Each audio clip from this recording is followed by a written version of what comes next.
tanto da letra, tá? Vamos orar a Deus em louvor.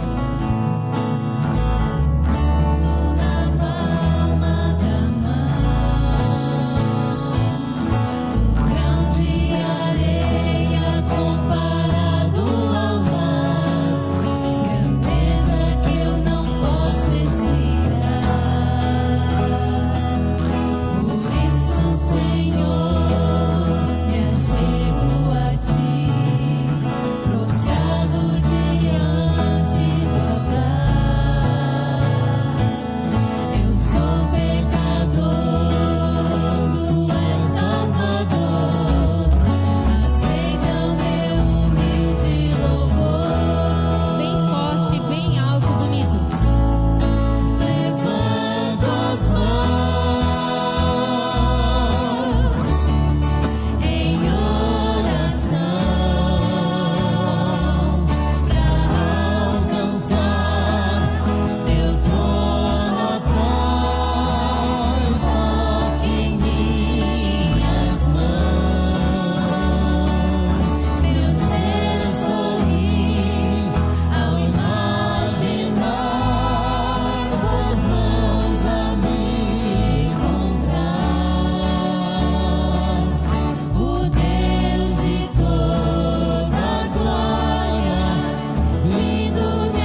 Vamos fazer uma oração bem rapidinho?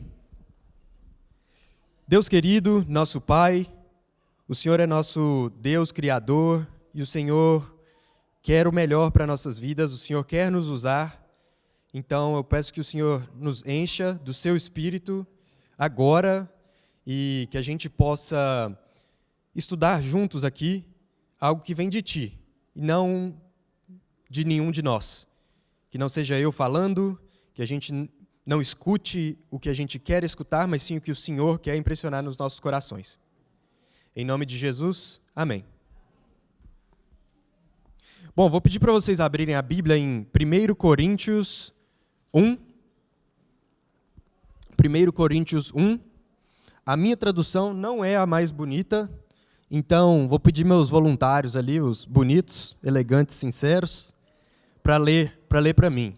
Quem achar primeiro, pode pegar o microfone aí para ler 1 Coríntios 1, verso 27. Quem achar primeiro, pode me avisar. Isis, por favor. 1 Coríntios 1, 27 ao 31. Deus escolheu o que para o mundo é loucura para envergonhar os sábios e escolheu o que para o mundo é fraqueza para envergonhar o que é forte. Ele escolheu... Recomeçar? Mas Deus escolheu o que para o mundo é loucura para envergonhar os sábios, e escolheu o que para o mundo é fraqueza para envergonhar o que é forte. Ele escolheu o que para o mundo é insignificante, desprezado, e o que é nada, para reduzir a nada o que é, a fim de que ninguém se vanglorie diante dele. 31, né? E, porém, por iniciativa dele, que vocês estão em Cristo Jesus, o qual se tornou sabedoria de Deus para nós, isto é, justiça, santidade e redenção, para que, como está escrito, quem se gloriar, glorie-se no Senhor. Obrigado. Então, esse capítulo, essa parte do capítulo ali, 1 Coríntios, Paulo está falando sobre a loucura, o que parece ser loucura para a gente, né? O que é a loucura de Deus e como ela... Mesmo a loucura de Deus, entre aspas, ela é mais sábia do que a nossa inteligência e do que a nossa sanidade. Então, esse versículo aí, esses versículos que a Isis leu para a gente, eu acho muito bonito e, desde jovem, isso me chamava muita atenção. Sabe, é contraditório, eu acho tão bonito. Deus escolheu as coisas loucas do mundo para envergonhar os sábios, as coisas fracas para envergonhar as fortes, para mostrar que não somos nós, mas é sim o poder de Deus. E Deus, Ele quer usar as coisas imperfeitas para fazer a obra dEle, para fazer coisas maravilhosas. Então, eu acredito que nós mesmos, quando a gente se coloca nas mãos de Deus, Ele vai nos usar. Seja o que for que a gente estiver disposto a fazer, Ele vai fazer isso acontecer.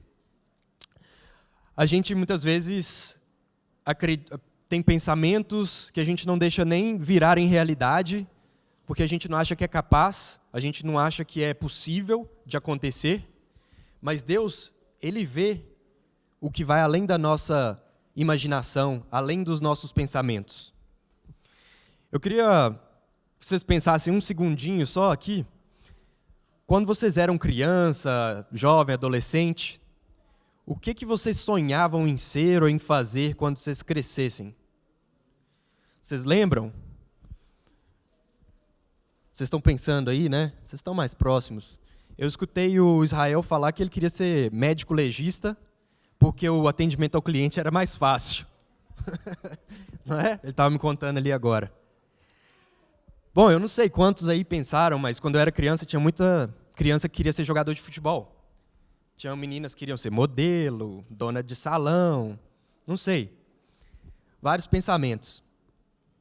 Essa semana, minha filha ali, de 2 anos, me disse que ela quer ser histonauta. Ela tem um brinquedinho de um astronauta e ela resolveu que ela quer ser histonauta. Né, Lauren? E eu, quando eu era criança, minha mãe tinha uma lojinha pequenininha, e eu ia para aquela lojinha, ficava sentado atrás do balcão, e não tinha nada para fazer ali, e eu ficava fazendo meu para casa.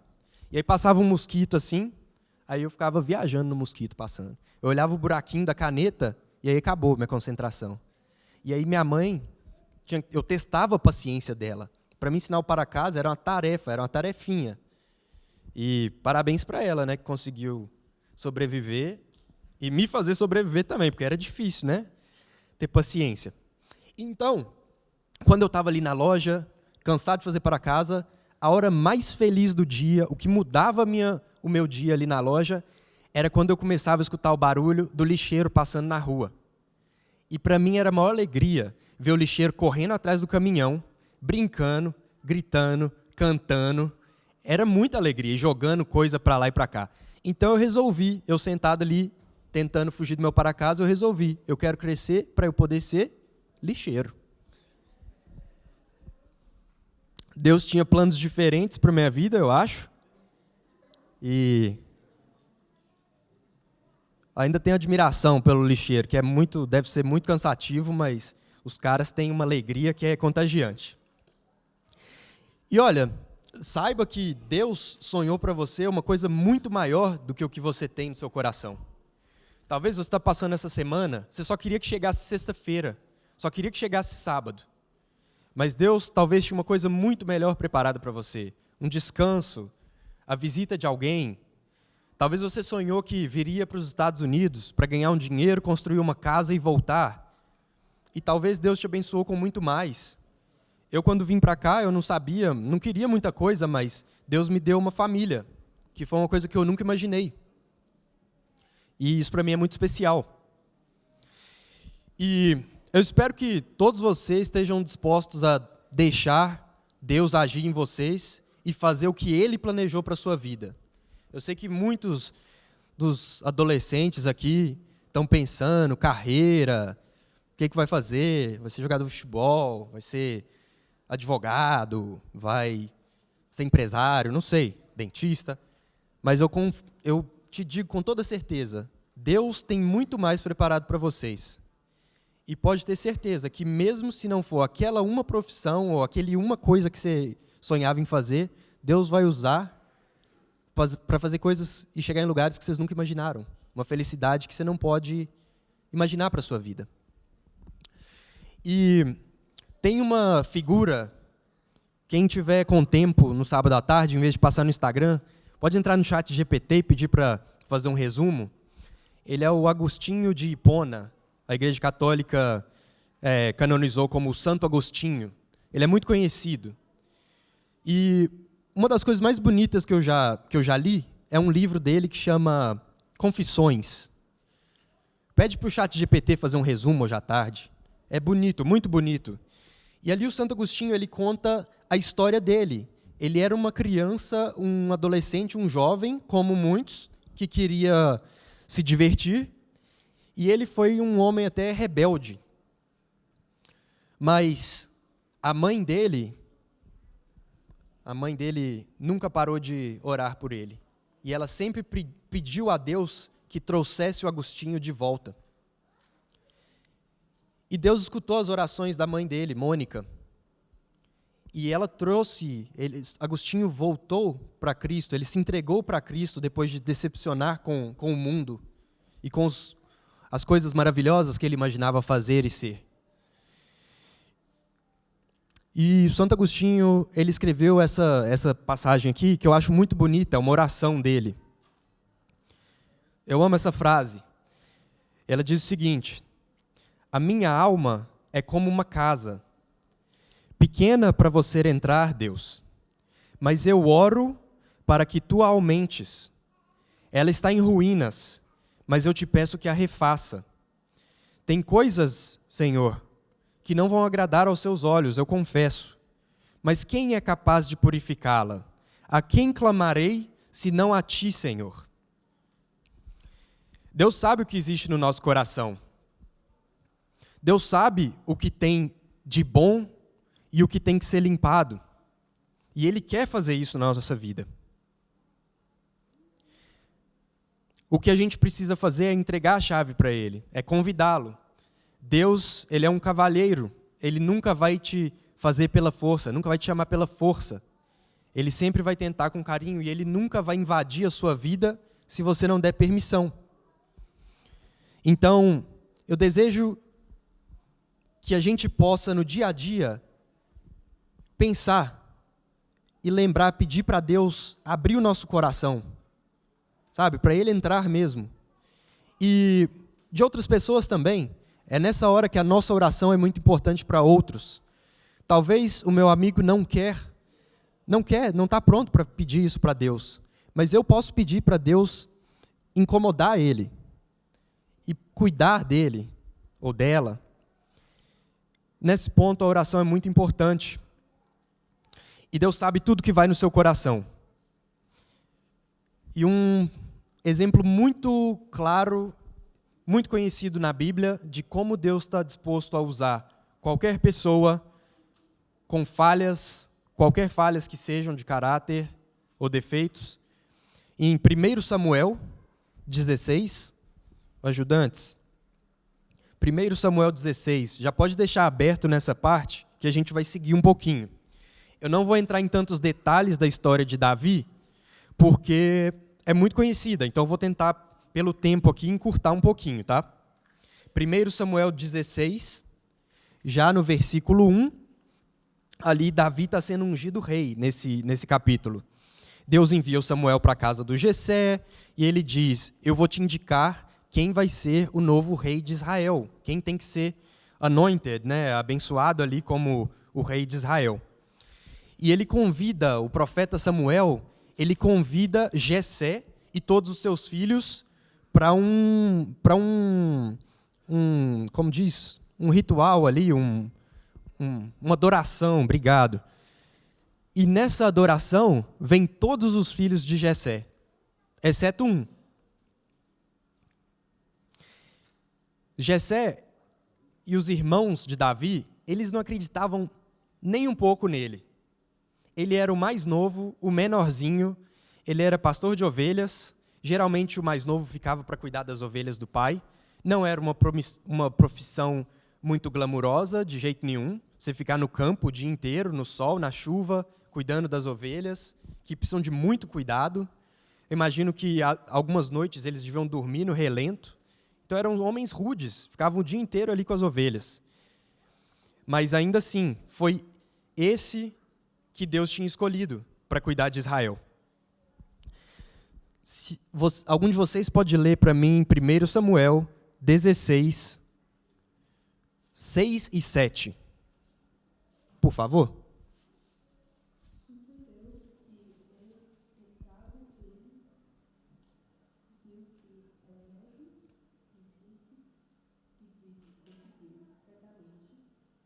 Perante o Senhor, o seu ungido. Porém, o Senhor diz a Samuel, não atentes para a sua aparência, nem para a sua altura, porque a sua aparência nem a sua altura, porque o rejeitei, porque o Senhor não vê como vê homem. O homem vê o exterior, porém o Senhor vê o coração. Isso, muito obrigado. Então aqui, Samuel chega na casa ali para fazer a adoração com Jessé e os filhos dele, e ele vê o primeiro filho de Jessé, o Eliabe, e ele fala, que homem, que rapaz aqui, esse daqui tem porte de rei, ele tem a aparência do Brad Pitt, a inteligência, do Einstein, ele é muito maravilhoso, esse cara, ele tem o perfil de rei. E Deus fala para Samuel, não, passa, não é esse. Vem o segundo também, um homem muito com a pinta de rei, mas Deus passa. Por quê? Porque o Senhor não vê como o homem. O homem vê o exterior e Deus vê o coração. E então ali Samuel fala, não tem mais ninguém. E eles falam, tem um mais ali, ele está no campo, nós nem preocupamos em chamá-lo. Então ele chama, vem Davi, e Deus aponta Davi como seu ungido. E é interessante isso porque Davi, ele é o modelo do servo humano para Deus. Deus sabe que a gente não é perfeito, que a gente tenta, mas a gente falha nessa busca por santidade. Então, enquanto Davi estava caindo, mas levantando, olhando para Deus, ele aceita isso, ele aceita usar uma pessoa dessas. E a gente sabe de todos os erros que Davi cometeu, mas ainda assim, ele buscava de coração, era muito genuína a fé e a adoração de Davi. E eu queria chamar a atenção para uma coisa. Se a gente avança na história e vai para 1 Samuel 17, ali Golias está chegando no acampamento, eles estão em posição de batalha, Davi aparece e escuta o Golias desafiando o povo de Deus e mocking ali o Deus de Israel. E é ali que Davi acha isso um absurdo. E o Davi, ele tinha tanta ousadia que ele chegou para o Golias, um homem de 3 metros, e ele teve coragem de falar o seguinte: tu vens contra mim com espada e com lança e com escudo. Eu, porém, vou contra ti em nome do Senhor dos Exércitos, o Deus dos exércitos de Israel, a quem tens afrontado. Hoje mesmo o Senhor te entregará nas minhas mãos. Ferir-te-ei, tirar-te-ei a cabeça, e os cadáveres do arraial dos filisteus darei hoje mesmo às aves dos céus e às bestas feras da terra. E toda a terra saberá que há Deus em Israel.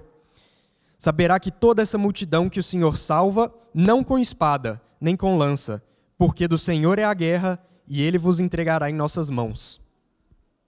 Imagina para um jovem, um adolescente, virar para um soldado profissional como Golias, que tinha escudo, lança, e ele ter a coragem de falar isso.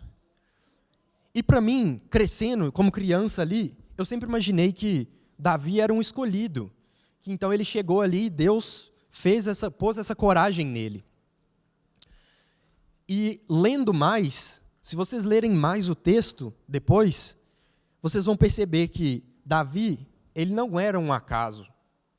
Ele não era um sucesso overnight, da noite para o dia. Davi andava com Deus desde muito tempo. E Davi preparou nas pequenas coisas. Eu tenho certeza que quando ele cuidava das ovelhas, ele passava ali tempo com Deus, aprendendo as lições e escutando o chamado de Deus. Tanto é que, ali no 1 Samuel 17, 36 e 37, ele conta que ele já lutou contra um leão e contra um urso para salvar as ovelhas dele. E ele venceu. Ele podia muito bem entregar uma ovelha para o animal, para a fera, e fugir com as outras. Mas não, ele defendeu todas. E ele só defendeu porque ele acreditava que ele era capaz. Ele acreditava que era capaz porque ele já tinha tomado passos pequenos nessa direção.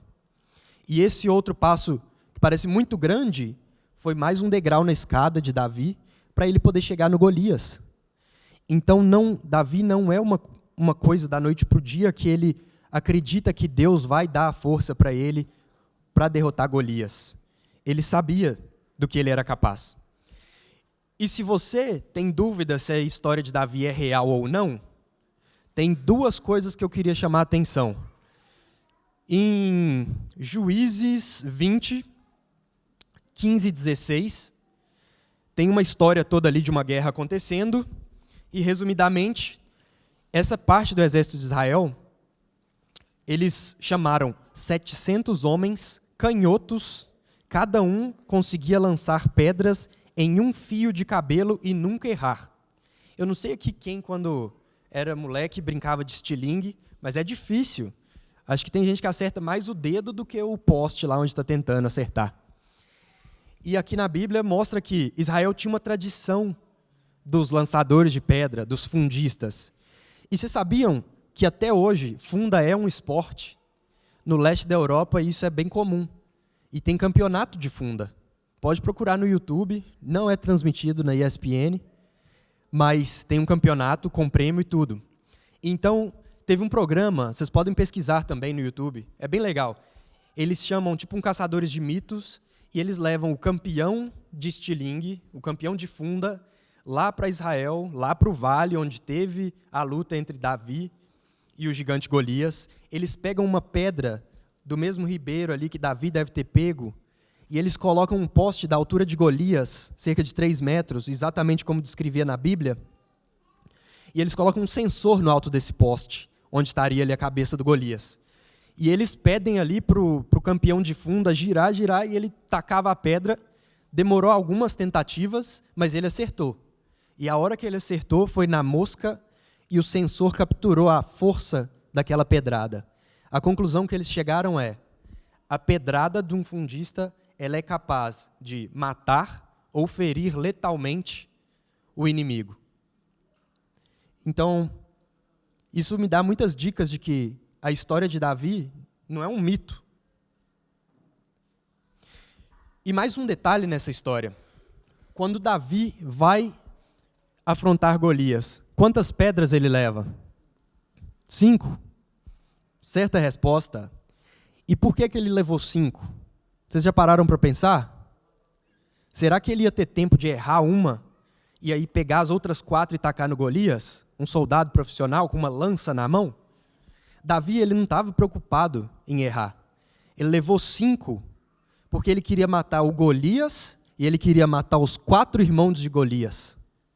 Se a gente avança na história, mais uma vez, não vou entrar nos detalhes para não gastar tanto tempo, mas se você for para 2 Samuel 21, 16, ou 1 Crônicas 20, é uma leitura legal, para vocês descobrirem como que a Bíblia tem ação e é intenso. Você vai ver a caça de Davi aos gigantes irmãos de Golias. Ele chama eles de Golias também, foi atrás dos Golias. É a mesma coisa de eu falar assim, foi atrás da casa de Golias.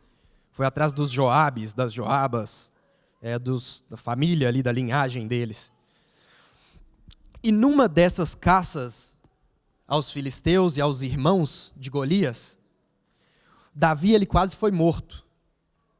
Davi ele quase tomou uma lançada de um gigante, de um dos irmãos de Golias, mas um soldado dele o salvou e ele fez Davi prometer que nunca mais iria para a guerra com eles. Eles proibiram Davi de ir para a guerra. Você é o nosso rei tem que estar no palácio, protegido, e os soldados têm que fazer o trabalho sujo aqui no campo e colocar a vida em risco.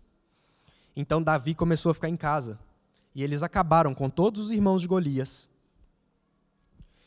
E é nessa época que se entende que Davi estava no palácio. Se você ler o capítulo inteiro, em um dos versos ele diz que Davi acordou de uma soneca, ele acordou de um sono. E aí ele caminhava pelo palácio. Eu imagino Davi ali com a preguiça, 3 da tarde, já assistiu o Globo Esporte, o Video Show, levanta do sofá, e aí ele vai andar pelo palácio. E a cabeça vazia, né? A gente sabe. E foi ali que ele viu, do terraço, ele viu a Batseba, que era uma mulher casada com um dos soldados dele, e ele começou a desejar a Batseba. Então, gente, acho que fica mais uma liçãozinha bem clara aqui. É uma nuance pequena, mas é uma lição importante. O lugar do soldado é no campo de batalha. Ele tem que estar com o exército dele. Se Deus tem um propósito para a sua vida, se Ele te deu uma missão, se Ele te deu um talento, você tem que usar esse talento. Não fique em casa, passando o carrossel ali infinito, doom scrolling. Se você tem um chamado, se você acredita que tem um chamado, pede a Deus para colocar isso na sua vida, fazer isso uma realidade. Para 3 minutos hoje à tarde, só 3 minutos. Coloca no timer ali do celular e fecha os olhos. E fala com Deus. Deus, me mostra o que é o talento que eu posso cultivar. Onde é que eu posso ajudar? Quem eu posso inspirar? A gente nunca sabe quão longe pode ir a nossa influência e o nosso exemplo. Eu não sei se essa pessoa está aqui na igreja hoje. Eu não conheço, não sei conectar o nome com a... Mas é uma menina que chama Luísa Pérez. Não sei se ela está aqui hoje. Luísa Pérez? Oh, que prazer. Luísa, você tem quantos anos? 12? Você trabalha? O que você faz da sua vida? Você é estudante? Como é? Ela é estudante de bailarina. Olha, eu vou te dizer uma coisa. Quando eu tinha 12 anos, eu pensava em muitas coisas. E eu pensava em servir a Deus de alguma forma. Eu vou, se você me permitir, expor uma coisa, um dadozinho só, porque é uma coisa muito positiva. Eu comecei a ajudar com o pessoal na tesouraria. E uma coisa que me encanta e me inspira, Luísa, é que a Luísa, com 12 anos, ela é dizimista fiel. Quase toda semana eu vejo o envelope da Luísa. E isso enche meu coração, de ver que ela, com 12 anos, está disposta a servir a Deus como Ele chamar. Um dia eu gostaria muito que você viesse compartilhar aqui a sua visão, a sua experiência. A gente vai conversar sobre isso. Então, gente, Deus está disposto a usar a gente de várias formas. Deus usa cada um de nós aqui em alguma capacidade. E se você pensa que você não tem talento nenhum, você está enganado. Você está fazendo um desserviço a Deus, porque Ele te criou muito precioso. E Ele tem alguma coisa muito especial dentro de você, que Ele está pronto para lapidar, para organizar e para te usar. Talvez o seu maior dom é escutar um amigo. Tanta gente está disposta a falar, né? Às vezes eu abro ali meu celular e eu escuto um atrás do outro, e às vezes é tanta bobeira, tanta piada, mas eu tenho muita dificuldade em encontrar pessoas que estão dispostas a ouvir. Isso é um dom muito grande. Eu tenho tentado me forçar, eu tenho me desafiado a conversar com as pessoas, tentando mais escutá-las do que falar. E vou te dizer, é muito difícil. É muito, muito difícil. Talvez esse seja o seu dom. Talvez você está pronto para ser usado por Deus, cuidando de crianças, não sei. Enfim, para caminhar aqui mais para o nosso fechamento, eu queria pensar na profissão de escultor. Um escultor, ele é um talento cultivado. E o escultor, ele tem ali ele ganha uma pedra, é uma pedra bruta, e ele começa a moldar, lapidar aquela pedra. Nem sempre esse processo ele é muito bonito ou glamuroso. É na marreta e no formão, e lixa. Às vezes ele dá uma sopradinha, uma mexidinha, mas geralmente é um processo muito intenso. A mão de um escultor é uma mão calejada. E da mesma forma, eu vejo como Deus, Ele é um escultor do nosso ser, do nosso caráter. Nós somos uma pedra bruta, mas que Deus está trabalhando todo dia, ou pelo menos todo dia Ele está tentando, te pedindo, para poder trabalhar e te lapidar, e te tornar aquele vaso bonito que Ele quer que você se torne, uma obra de arte especial, como escultor, transformar aquela coisa bruta numa obra de valor. E vocês conhecem o Michelangelo? Ele é o maior, conhecido como o maior escultor da história, né? As estátuas dele, de Davi, o Davi de Michelangelo, muito bonito. Muitas coisas que ele fez são maravilhosas, conhecidas no mundo. Valem milhões. E tem uma história do Michelangelo, que ele chegou em uma cidade, lá na Itália, ele viu que na cidade tinha uma pedra esquisita, um mármore feio, sem jeito, sem forma, e ele era tipo um poste no meio da garagem ali, sabe? Todo mundo quer evitar. Essa pedra era feia, e ele pediu, traz essa pedra para o meu ateliê, que eu vou trabalhar, vou esculpir essa pedra, e eu vou fazer alguma coisa. E o Michelangelo, ele transformou essa pedra numa obra de arte que é muito bonita. É o anjo de Michelangelo, é o anjo na capela de San Dominique, eu acho. Deixa eu ver. São Dominico. San Dominico. Se você pesquisar a imagem, é uma obra de arte muito bonita. É um anjo segurando uma vela. E ali, ele fez daquela pedra bruta, feia, que atrapalhava a cidade.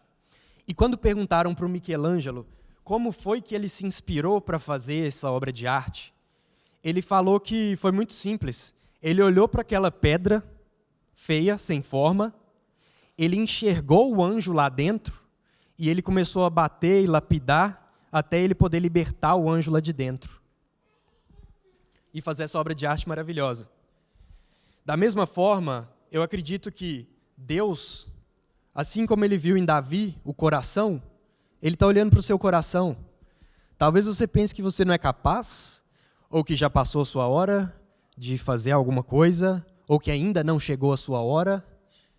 Mas eu vou dizer, Deus vê o que está no seu coração, Ele vê a sua sinceridade. Hoje, os meninos me ajudaram.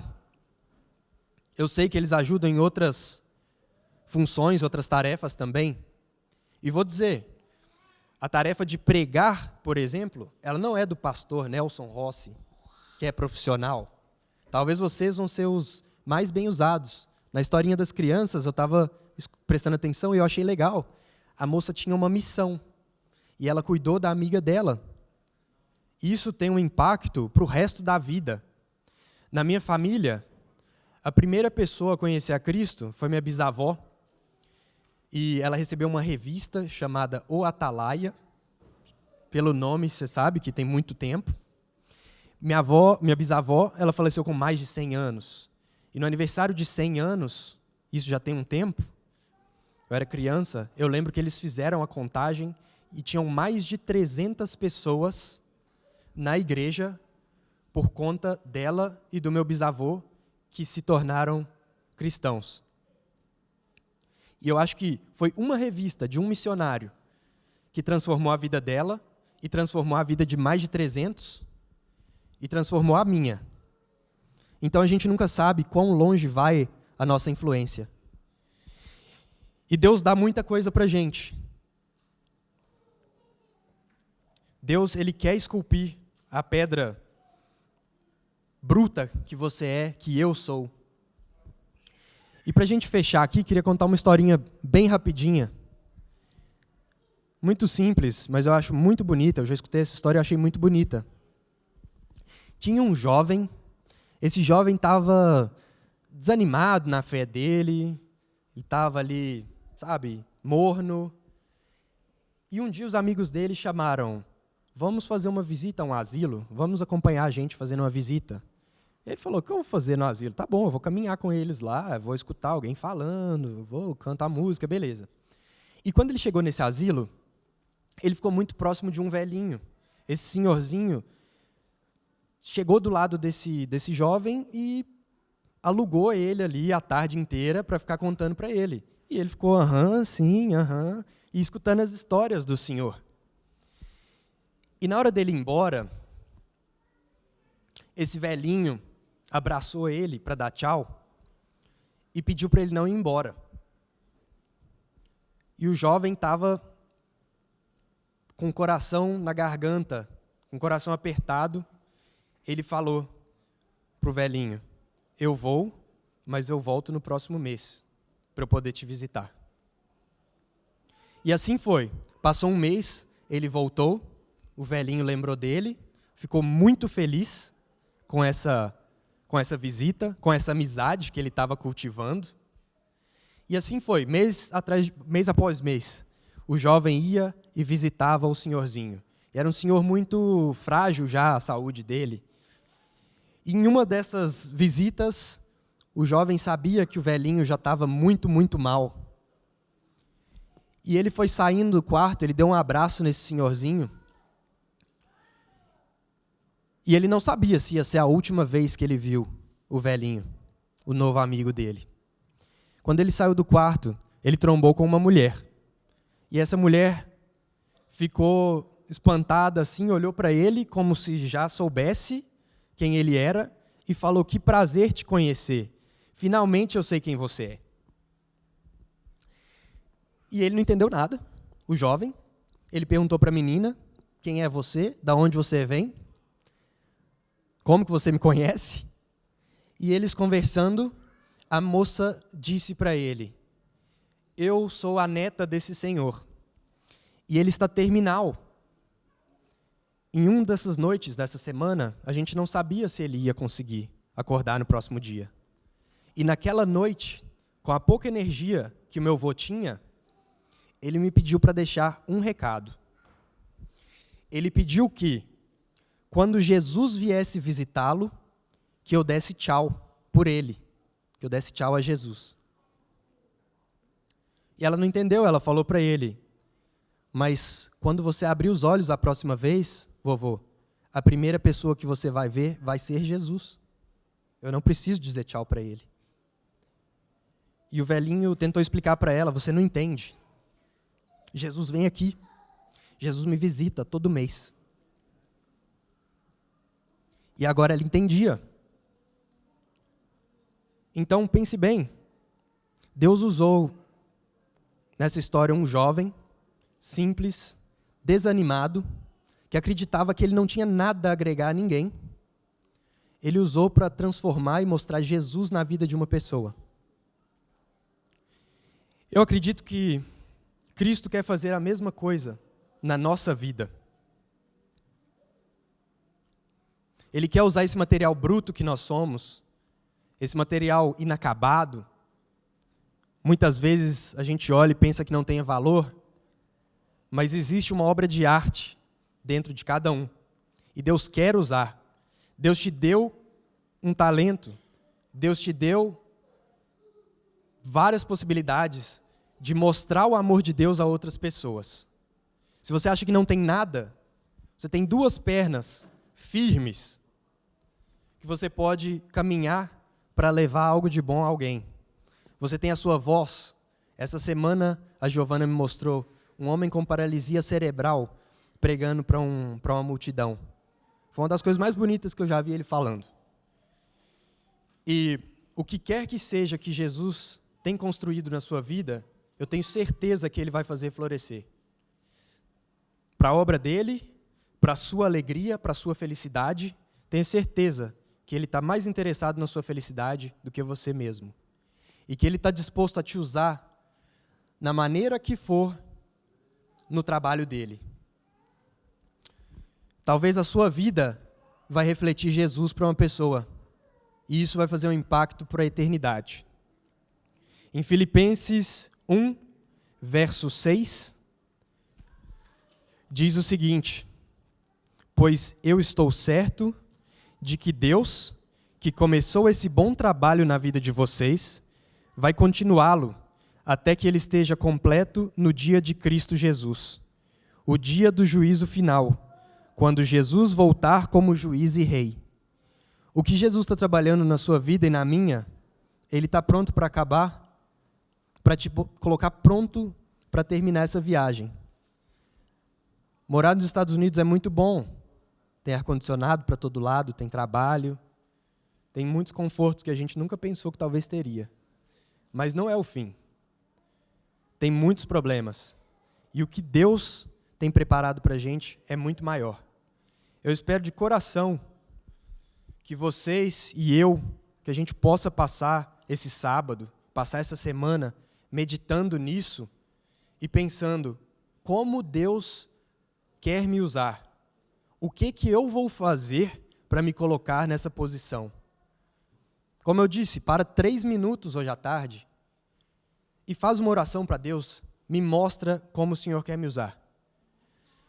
Talvez pedir para Deus usar a sua vida como Ele quiser, talvez isso seja um pouco assustador. Mas, no mínimo, você pode orar a Deus dizendo: me torne mais como Jesus, me faça ser mais próximo à imagem de Cristo.